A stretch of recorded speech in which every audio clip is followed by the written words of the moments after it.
Kasus hari ini tentang Maria Soledad Morales, yang kalau kalian ingat dengan kasusnya Nancy Mestre, kasus ini 11-12 dengan kasusnya Nancy.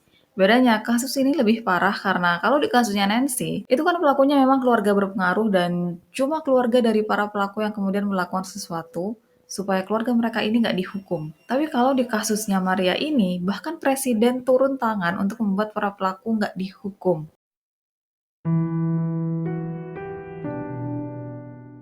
Maria Soledad Morales atau yang biasa dipanggil Sole, lahir pada 12 September 1972 di Catamarca, Argentina. Dia adalah anak kedua dari 7 bersaudara. Orang tuanya adalah Eda dan Elias Morales. Keluarga Maria berasal dari keluarga kelas menengah dan merupakan keluarga yang cukup dihormati di lingkungan sekitarnya. Kemudian meskipun bukan berasal dari keluarga kaya raya, tapi Elias selalu memenuhi kebutuhan anak-anaknya, buat mereka nggak pernah kekurangan apapun. Pada tahun 1990, Maria ada di tahun terakhirnya sebagai siswa SMA. Dan selama waktu itu, dia dikenal sebagai siswa yang sangat baik juga rajin. Dia suka menulis puisi dan suka menikmati waktunya dengan jalan bareng teman-temannya. Dengan kelulusannya yang tinggal menghitung bulan, Maria bilang sama ibunya kalau setelah lulus nanti dirinya bakalan kerja sebagai guru TK. Tapi itu cuma pekerjaan sementara karena dia berencana untuk melanjutkan pendidikannya ke bangku kuliah atau mungkin dia akan mendapat pekerjaan yang lebih baik.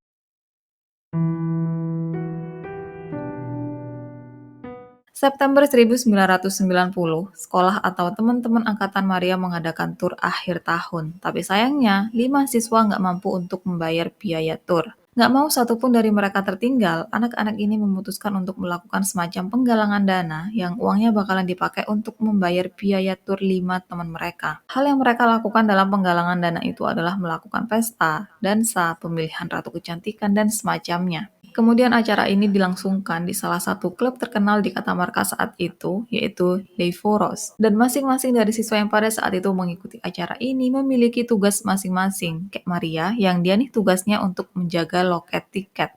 7 September 1990 malam sebelum keberangkatannya, Maria bilang sama ibunya kalau malam itu dirinya bakalan menginap di rumah temennya dan dia akan kembali besok sore paling telat jam 4. Setelah pamitan sama ibunya, Maria kemudian diantar oleh ayahnya menuju lokasi di mana dia melakukan penggalangan dana.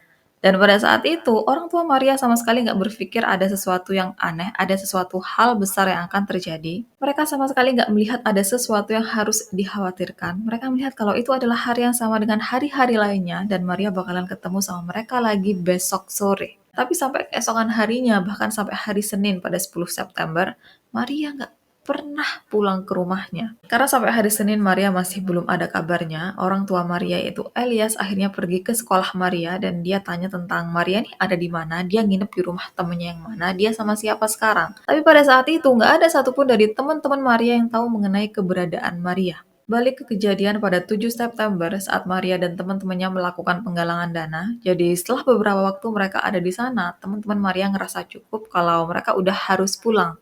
Tapi beberapa kali teman-teman yang ngajak pulang, Maria beberapa kali menunda kepulangan. Dia kayak bilang, tunggulah bentar lagi lah. Dan setelah beberapa waktu, Maria bilang sama teman-temannya kalau dia nggak akan pulang sama mereka karena dirinya dijemput seseorang.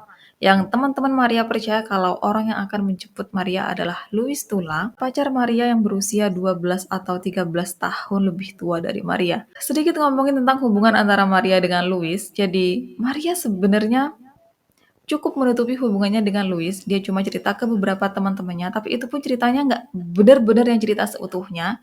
Dia kayak cuma bercerita secara tersirat. Yang teman-temannya percaya, alasan Maria melakukan hal itu karena dia sedikit malu karena dirinya dan pacarnya memiliki perbedaan usia yang cukup jauh. Kemudian balik ke kejadian pada saat Maria bersama teman-temannya, teman-teman Maria menyatakan kalau terakhir kali mereka melihat Maria berjalan menuju arah halte.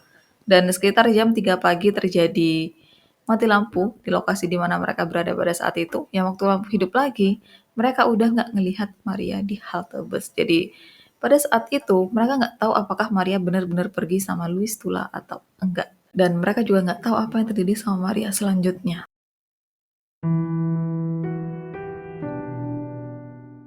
Nggak lama setelah Elias datang ke sekolah Maria untuk mencari keberadaan Maria, sekitar jam 9:30 pagi, kru dari National Road Authority menemukan seorang gadis yang hanya memakai sweater hitam tergeletak di parit yang ada di rute 38, di mana jaraknya dengan kota Katamarka hanya 7 kilometer dan lokasi tersebut cukup dekat dengan rumah Maria. Setelah penemuan ini, polisi segera dihubungi yang nggak lama setelahnya mereka sampai dan segera membawa tubuh gadis yang udah meninggal tersebut untuk diotopsi. Meskipun yakin kalau itu adalah Maria yang udah dilaporkan menghilang, tapi polisi masih menunggu konfirmasi resmi untuk mengumumkan identitas gadis tersebut. Orang tua Maria dihubungi, diminta untuk datang ke rumah sakit untuk mengkonfirmasi apakah gadis itu memang benar adalah Maria atau bukan. Dan pada saat itu, tubuh gadis tersebut benar-benar kacau, hancur terutama wajahnya, kepalanya, dan cara orang tua Maria memastikan apakah yang di depan mereka benar-benar Maria atau bukan adalah dengan mengecek pergelangan tangan Maria, di mana Maria memiliki bekas luka kecil di sana.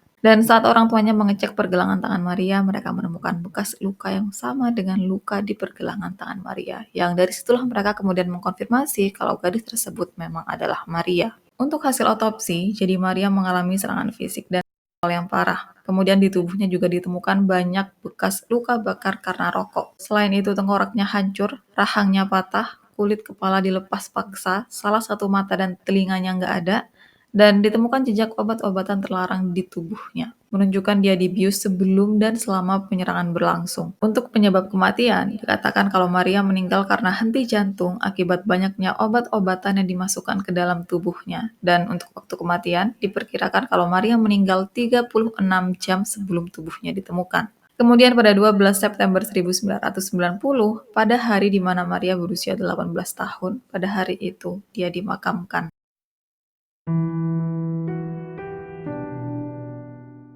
Setelah dipastikan kalau gadis tersebut memang adalah Maria, orang-orang terdekatnya, terutama mereka yang terakhir kali terlihat bersama Maria, segera diinterogasi, segera dimintai keterangan tentang apa yang terjadi pada hari-hari atau waktu menjelang kematian Maria. Untuk teman-teman Maria, mereka menceritakan tentang kegiatan terakhir yang mereka lakukan bersama Maria, juga tentang Maria yang memiliki hubungan dengan Luis Tula. Dan selain dari keterangan orang-orang terdekat Maria tersebut, polisi juga kemudian mendapat banyak kesaksian dari orang-orang yang pada malam 7-8 September dini hari melihat Maria. Jadi beberapa orang bilang kalau pada malam itu mereka melihat Maria berdiri di depan pintu masuk klub di mana dia mengadakan acara penggalangan dana. Dan gak lama setelahnya, sosok yang kemudian diketahui sebagai Luis Tula muncul.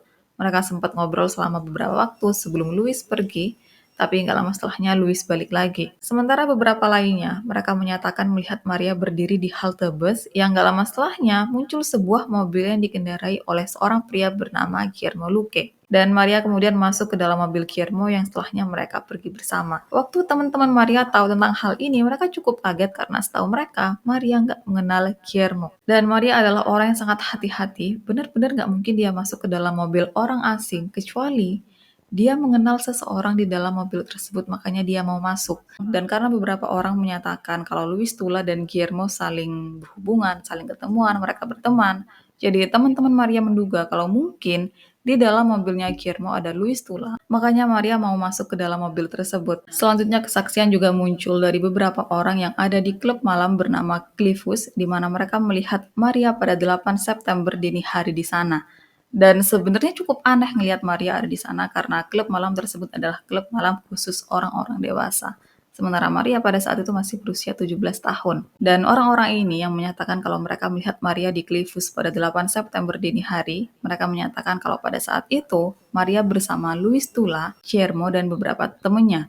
Yang waktu Maria meninggalkan Cliffus, dia nggak pergi dengan kedua kakinya sendiri. Dia pergi dengan digotong oleh Guillermo dan beberapa temannya yang pada saat itu Maria dalam keadaan yang bisa dibilang nggak sadarkan diri.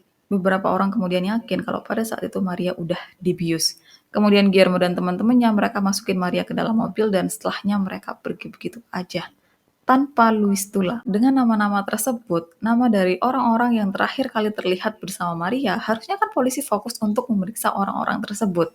Tapi pada saat itu mereka hanya memeriksa Luis Tula. Itu pun gak lama setelah Luis Tula diperiksa, dia langsung dibebaskan dengan alasan kalau polisi nggak memiliki bukti apapun yang bisa menunjukkan kalau Luis adalah pelaku di kasus Maria. Dan hal menarik tentang Luis, ternyata dia udah nikah. Dan selama waktu itu dia sangat menyembunyikan statusnya, bukan cuma dari Maria yang adalah kekasihnya pada saat itu, tapi dari semua orang.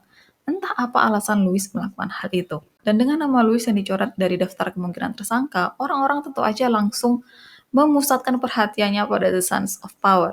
The Sons of Power, mereka adalah Guillermo Luque, putra dari Angel Luque yang dia semacam anggota Dewan Pusat, dengan istri Angel atau ibunya Guillermo, dia adalah semacam anggota Dewan Provinsi. Jadi Guillermo adalah anak dengan background politik kuat, dengan orang tuanya, terutama ayahnya, memiliki kedekatan dengan orang nomor satu di Argentina saat itu, yaitu Presiden Carlos Menem. Dan selama waktu itu, diketahui kalau Guillermo bekerja di Perpustakaan Kongres Nasional yang ada di Buenos Aires. Kemudian nama selanjutnya adalah Pablo dan Diego Jalil, keponakan dari wali kota setempat yaitu Jose Jalil. Selanjutnya ada Arnoldito Sadi, sepupu dari Gubernur Ramos Sadi. Dan yang terakhir ada Miguel Ferreira Junior, putra dari Miguel Ferreira Senior, yang merupakan kepala polisi provinsi. The Sons of Power ini, mereka diketahui memiliki kebiasaan di mana tiap minggunya atau tepatnya pada akhir pekan, mereka selalu menghabiskan waktu dengan gadis-gadis yang mereka sebut sebagai gadis dusun.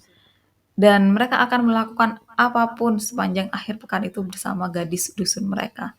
Kemudian dengan background keluarga mereka, pelanggaran apapun yang terjadi membuat mereka kebal hukum. Makanya mereka disebut sebagai the Sons of Power. Dan dengan semua hal yang terjadi pada saat itu, teori yang berkembang di kalangan masyarakat adalah Luis Milla, dia adalah seorang petugas lalu lintas. Dia bukan orang kaya, tapi dia ingin menuju titik itu. Dan pada saat itu, orang-orang akan melakukan apapun untuk memiliki hubungan dengan anak-anak orang kaya yang mereka melihat kesempatan di situ untuk menjadi orang kaya juga. Louis, dia juga melakukan hal ini dengan mendekati The Sons of Power. Dan dengan dirinya mengetahui tentang kebiasaan The Sons of Power pada akhir pekan, dia kemudian melihat kalau mungkin Maria bisa menjadi gadis dusun dari The Sons of Power yang nantinya hal itu bisa membuat dirinya dekat sama mereka. Jadilah pada malam itu, dirinya kemudian menyerahkan Maria ke The Sons of Power tanpa dia sadari kalau hal itu justru membunuh Maria.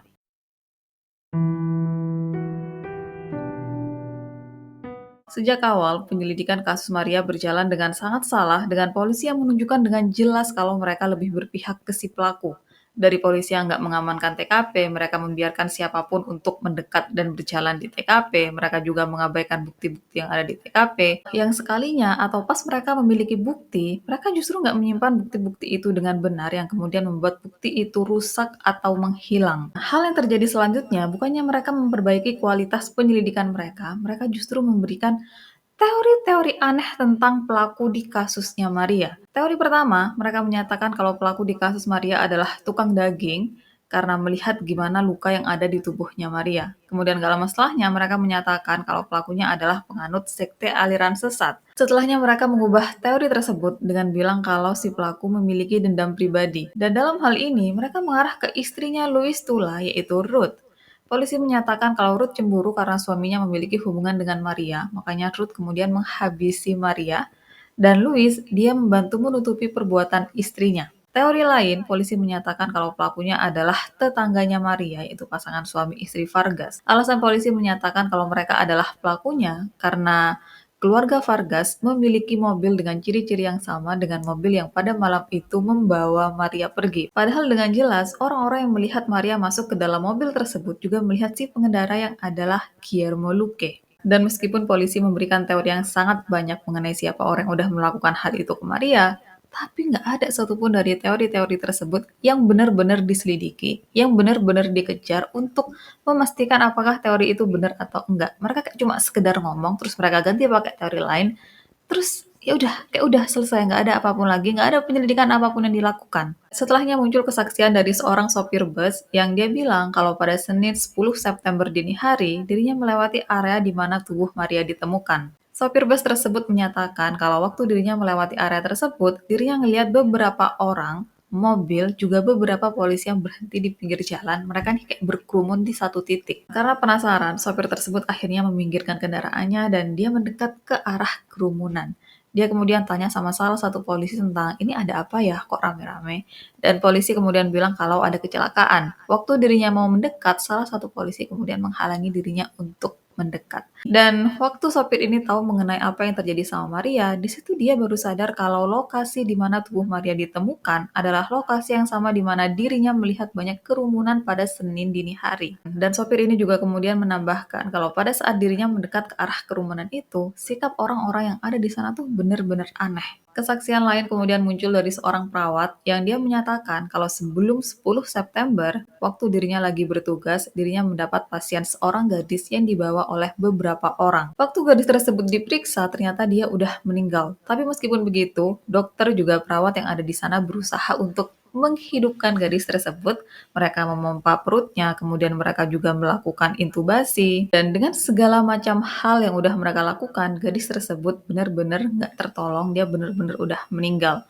Dan waktu gadis itu dibawa pergi, perawat ini menyembunyikan selang yang dipakai untuk melakukan intubasi. Dan setelah beberapa waktu, perawat ini sadar kalau gadis tersebut adalah Maria Soledad yang dihabisi oleh seseorang. Perawat ini kemudian menyerahkan selang yang udah dirinya sembunyikan ke polisi. Tapi nantinya, polisi justru menghilangkan selang ini. Padahal itu bisa dijadikan bukti kalau pada malam itu Maria sempat dibawa oleh para pelaku ke rumah sakit. Dengan semua hal mencurigakan itu, orang-orang tentunya langsung menyimpulkan kalau pihak The Sons of Power menggunakan apa yang mereka miliki untuk menutup kasus ini, untuk buat anak atau kerabat mereka nggak dilihat sebagai pelaku. Protes yang disebut sebagai pawai diam akhirnya dilakukan untuk mempertanyakan kematian Maria, meminta keadilan, dan menolak imunitas dari The Sons of Power.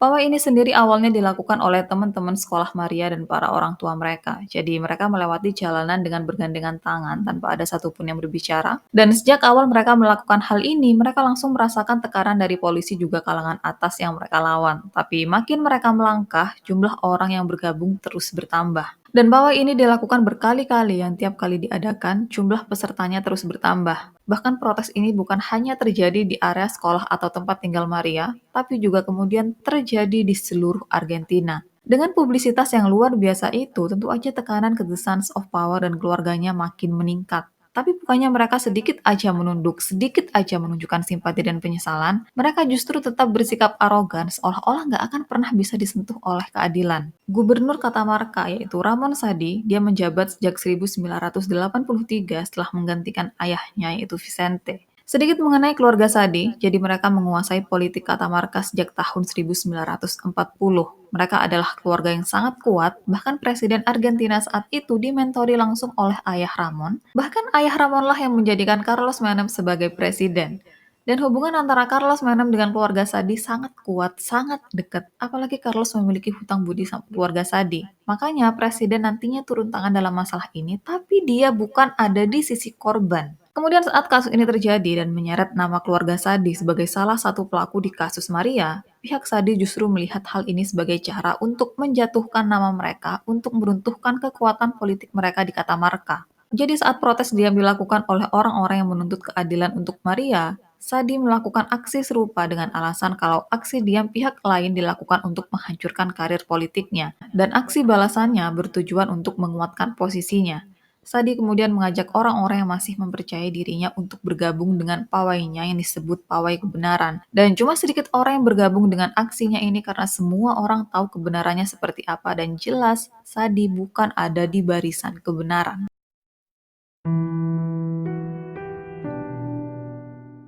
Dengan makin kuatnya tekanan untuk memberikan keadilan ke Maria, pemerintah pusat atau lebih tepatnya Presiden Carlos Menem akhirnya turun tangan. Pada 17 April 1991, dia memerintahkan Luis Pati, seorang komisaris polisi terkenal, untuk menyelesaikan kasus Maria di Catamarca. Orang-orang pada saat itu menyambut kedatangan Luis Pati dengan bahagia. Mereka udah membayangkan kalau Luis bakalan kasih keadilan untuk Maria, tanpa mereka tahu kalau Luis adalah pelaku pelanggaran HAM berat antara tahun 70-an sampai 80-an. Dan awalnya Luis emang menunjukkan sikap yang seolah-olah dia melakukan penyelidikan di kasus ini dengan melakukan penyelidikan di TKP, mencari sesuatu di TKP, tapi sama sekali nggak ada perkembangan dan penyelesaian apapun dalam kasus Maria.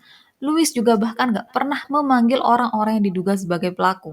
Setelahnya kritikan keras ke pemerintah mulai terjadi di mana-mana. Kekacauan politik juga mulai terjadi dan nggak ingin namanya hancur, Presiden akhirnya lepas tangan untuk Ramon Sadi. Setelahnya tiap lapisan pemerintahan di Katamarka dirombak total. Mereka semua diperiksa, yang kemudian ketahuan kalau ada praktek korupsi besar yang udah mendarah daging di Katamarka. Dan dengan makin rusaknya nama Ramon Sadi, dia dipecat sebagai gubernur yang ini sama aja mengakhiri kekuasaan keluarga Sadi di Katamarka, juga mengakhiri hubungan antara presiden dan keluarga Sadi. Pemecatan Ramon juga dikarenakan dia yang memberikan komentar yang seolah-olah dia menyalahkan keluarga korban. Dia seolah-olah bilang kalau itu salah orang tua korban karena mereka nggak menjaga anaknya dengan baik, makanya anaknya menjadi korban kejahatan. Meskipun hal-hal yang terjadi selanjutnya mengungkap praktek korupsi yang sangat besar, juga melihat kasus Maria sebagai kasus yang memberikan keadilan untuk masyarakat Katamarka, tapi keadilan untuk diri Maria sendiri belum didapat. Dan orang-orang menilai kalau terungkapnya kasus korupsi bahkan pemecatan Ramon, itu semua dilakukan untuk menyamarkan pemberitaan dan perhatian ke kasus Maria. Di tengah-tengah kekacauan ini, Luis Tula, pacar Maria, dia menyatakan kalau dirinya dijanjikan sejumlah besar uang untuk mengaku sebagai pelaku tunggal. Seolah-olah menambah kekacauan, istri dari Ramon Sadi kemudian menyatakan kalau pada malam itu, Miguel Ferreira, anak dari kepala polisi provinsi, dia nih terlalu kebawa suasana dan membuat seorang gadis meninggal. Yang orang-orang percaya kalau gadis yang dimaksud oleh istrinya Ramon adalah Maria. Dan fakta lain kemudian muncul, kalau ternyata Miguel Ferreira Senior, dia nih sempat memerintahkan polisi untuk segera membawa tubuhnya Maria, tapi bukannya segera dibawa untuk diotopsi dan semacamnya, dia justru memerintahkan supaya tubuh Maria dibersihkan, dimandikan, dicuci, dan hal ini tentu aja buat bukti apapun yang ada di tubuhnya rusak atau bahkan hilang. Waktu informasi ini bocor ke media, tentu aja keadaan benar-benar kacau, semuanya benar-benar runyam pada saat itu. Dan meskipun anak-anak dari The Sons of Power lainnya benar-benar dikritik, tapi Guillermo adalah yang paling dikritik, dia adalah yang paling disorot dan dijadikan kayak semacam kambing hitam di antara teman-teman lainnya. Alasannya karena banyak orang yang melihat Guillermo menjemput Maria, banyak orang yang melihat dia satu mobil bareng sama Maria. Dan Guillermo dia memberikan pembelaan dengan menyatakan kalau pada 7 sampai 10 September dirinya nggak ada di Catamarca, dirinya ada di Buenos Aires. Apalagi pada tanggal 7, dirinya nih kerja. Dan ada bukti pada saat itu yang menunjukkan kalau pada 7 September dirinya memang kayak mengisi daftar hadir pada hari itu.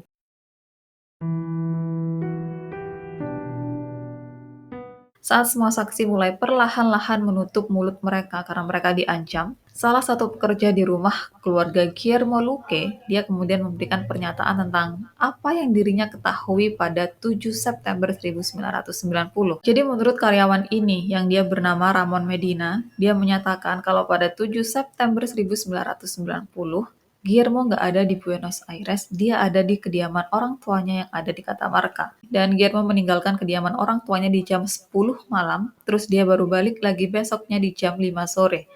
Yang waktu Guillermo baru balik, dia langsung pergi ke ruang kerja ayahnya, yang gak lama setelahnya, dirinya dengar suara tuanya, suara Angel Luque yang teriak ke anaknya dengan bilang, "Apa yang udah kamu lakukan?" Gak lama setelahnya, Guillermo dan ayahnya itu Angel, mereka keluar bareng dan sekitar jam 6 atau 7 sore mereka balik, yang kemudian Angel menyerahkan baju berdarah ke dirinya untuk dicuci, sementara beberapa pekerja lain di dalam rumah diperintahkan untuk mencuci mobilnya Guillermo. Yang pada saat pekerja-pekerja tersebut membersihkan mobilnya Guillermo, mereka menemukan darah di dalam mobilnya Guillermo. Dan kesaksian dari salah satu pekerja di rumah Guillermo ini tentu aja membuat alibinya dipertanyakan. Karena kan Guillermo bilang kalau dari tanggal 7 September sampai 10 September dirinya ada di Buenos Aires, sementara pekerja ini menyatakan kalau pada tanggal 7, 8, dan seterusnya, Guillermo ada di rumah orang tuanya yang ada di Catamarca. Kemudian dalam salah satu kesempatan, ayah Guillermo yaitu Angel Luque,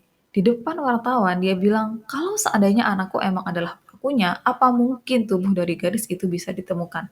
Dan itu kan pernyataan yang benar-benar ngenyek, pernyataan yang benar-benar menghina, yang benar-benar nggak seharusnya dilontarkan oleh seorang politikus. Dan nggak lama setelahnya, bocor rekaman telepon antara Angel dengan pengacaranya, di mana di situ ada satu omongan yang menyatakan kalau presiden membantu Angel dari belakang.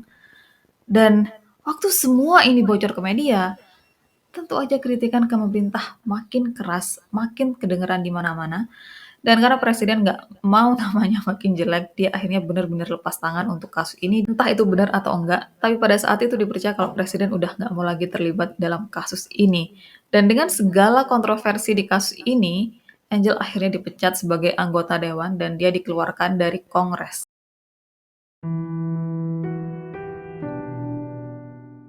Meskipun kasus Maria dinyatakan sebagai kasus yang memulihkan demokrasi, kata Marka, tapi kasus ini baru dibawa ke pengadilan pada 1994. Itu pun sidangnya baru diadakan pada 26 Februari 1996.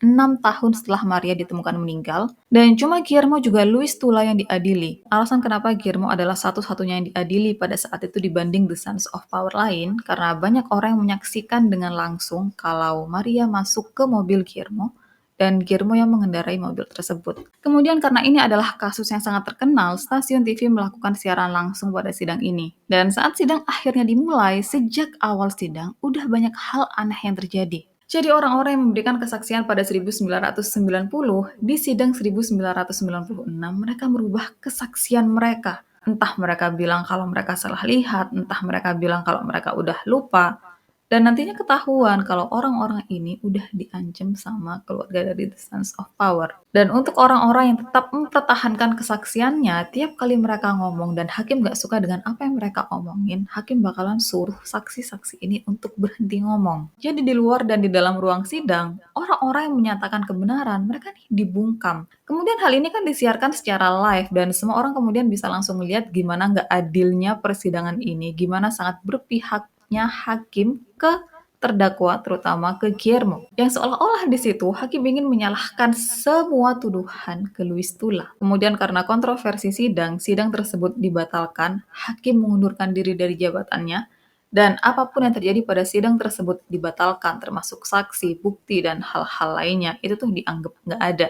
Meskipun udah direncanakan sidang ulang, tapi pada saat itu benar-benar sulit untuk mencari hakim yang benar-benar adil karena semua hakim di Katamarka memiliki hubungan dekat dengan keluarga The Sons of Power. Waktu persidangan akhirnya kembali digelar pada Agustus 1997, media dilarang untuk meliput secara langsung. Media nggak diizinkan untuk masuk ke ruang sidang seperti persidangan pertama. Dan dalam persidangan ini, seorang pekerja klub di Cliffus dia kemudian memberikan pernyataan kalau pada 8 September dini hari, dirinya melihat interaksi antara Luis Tula dan Guillermo yang sebelumnya mereka nih menyatakan kalau mereka nggak saling mengenal. Dan dengan kesaksian ini, hal tersebut tentu aja mematahkan omongan mereka yang bilang kalau nggak saling kenal. Kemudian saksi lainnya yang mengenal Guillermo, dia menyatakan kalau beberapa hari setelah ditemukannya tubuh Maria, dirinya nih ngelihat bekas cakaran di wajahnya Guillermo. Dan hal ini sangat disorot karena menurut keluarga dan teman-temannya, Maria selalu memanjangkan kukunya. Tapi pada saat orang tuanya melihat keadaan tubuh Maria, waktu mereka memastikan apakah itu Maria atau bukan, kuku-kuku Maria udah dipotong. Yang pada saat itu dipercaya kalau kuku Maria sengaja dipotong untuk menghilangkan DNA apapun yang tertinggal di bawah kukunya. Saksi selanjutnya adalah orang yang bekerja di tempat yang sama dengan Guillermo saat di Buenos Aires. Dan pada saat itu, Guillermo kan bilang kalau dirinya ada di Buenos Aires dari tanggal 7 sampai 10 September, yang bahkan pada tanggal 7 September dia nih kerja dan ada catatan kehadirannya. Saksi ini dia kemudian menyatakan kalau sebenarnya pada 7 September, Guillermo nih nggak ada di Buenos Aires, dia nggak masuk kerja, dan kenapa ada catatan kehadiran Guillermo? Karena Guillermo membayar dirinya untuk memalsukan catatan kehadirannya. Jadi dengan semua hal itu udah jelas kalau pada 7 September Guillermo nggak ada di Buenos Aires. Pada argumen penutup, jaksa mengungkap kalau apa yang terjadi sama Maria didorong oleh Luis Tula yang mendorong Maria untuk akhirnya bersama The Sons of Power. Yang selama Maria bersama mereka, dia dibawa ke motel, dibius, dan diserang secara fisik juga seksual. Sampai pada 8 September sekitar jam 4 atau 5 pagi, Maria akhirnya meninggal. Jaksa meminta hukuman 20 tahun penjara untuk para pelaku karena mereka menyiksa, memberi obat tanpa keinginan Maria, dan menghabisi Maria. Sementara untuk Luis Tula yang membantu Maria bersama mereka dan membantu dalam penyerangan, jaksa menuntut hukuman 10 tahun penjara. Jaksa juga kemudian membahas mengenai para penyidik di tahun 90-an yang menghalangi keadilan, 18 saksi yang memberikan sumpah palsu, 21 orang yang menutupi kejahatan, termasuk para tokoh kata marka, termasuk mantan gubernur, mantan kepala polisi, dan orang-orang lain yang memiliki hubungan dekat dengan para pelaku, termasuk Presiden Argentina saat itu, yang dia memanfaatkan kasus ini untuk menguatkan posisi politiknya tanpa keinginan untuk menyelesaikan kasus ini. 27 September 1998, Guillermo dinyatakan bersalah dan dijatuhi hukuman 21 tahun penjara. Sementara Luis, dia dijatuhi hukuman 9 tahun penjara. Pengadilan juga kemudian memerintahkan agar keluarga Morales mendapat kompensasi sebesar 250.000 peso atas kerusakan moral dan material. Dan udah selesai, cuma sekedar itu. Para pelaku lain, mereka nih sama sekali nggak pernah dibawa ke meja hijau, mereka sama sekali nggak pernah dituntut apalagi diperiksa. Dan pada tahun 2005, entah kenapa ya, karena setahuku kan kalau kasus pembunuhan biasanya tuh nggak ada masa expirednya. Apalagi nggak semua pelaku di kasus ini tuh tertangkap. Nah, pada tahun 2005 itu adalah batas expired kasusnya Maria. Jadi setelah melewati tahun itu, nggak ada lagi penyelidikan yang dilakukan untuk kasus ini. Jadi cuma dua orang yang ditahan di kasusnya Maria, yaitu Guillermo dan Luis, padahal ada lebih banyak pelaku di kasus ini. Dan para pelaku, mereka nih sama sekali nggak pernah meminta maaf, nggak pernah menunjukkan rasa menyesal. Mereka sama sekali nggak pernah menunjukkan sisi manusia mereka di hadapan keluarga Maria. Kemudian ayah Maria meninggal pada 2016 karena stroke, dan 2010 Guillermo dibebaskan bersyarat setelah menjalani hukuman selama 13 tahun yang dibilang kalau selama waktu itu dia bersikap baik, makanya dia dibebaskan. Luis Tula selama di penjara dia mengambil lisensi sebagai pengacara untuk membela orang-orang kriminal. Dan setelah dia bebas, dia kemudian membuka praktek sendiri sebagai pengacara untuk membantu orang-orang bersalah. Oke, waras nggak? Dan nggak lama setelah kebebasannya Louis, istrinya mengajukan laporan ke polisi kalau dia nggak ingin Louis dibebaskan karena dirinya merasa terancam, dirinya dan anak-anaknya merasa terancam nyawanya. Tapi nggak pernah ada kelanjutan untuk hal-hal dan laporan tersebut. Dan ini sebenarnya adalah akhir yang cukup mengecewakan, karena dengan keadaan Maria yang ditemukan dalam keadaan seperti itu, gimana bisa seenggaknya semua pelaku harusnya dihukum, tapi kenapa cuma mereka berdua? Dan itu pun kenapa untuk Guillermo dia dibebaskan padahal belum waktunya dia bebas. Meskipun dia berperilaku baik di dalam penjara, tapi kayak tetap aja kasusnya dia adalah kasus pembunuhan yang sangat brutal, yang sangat tragis.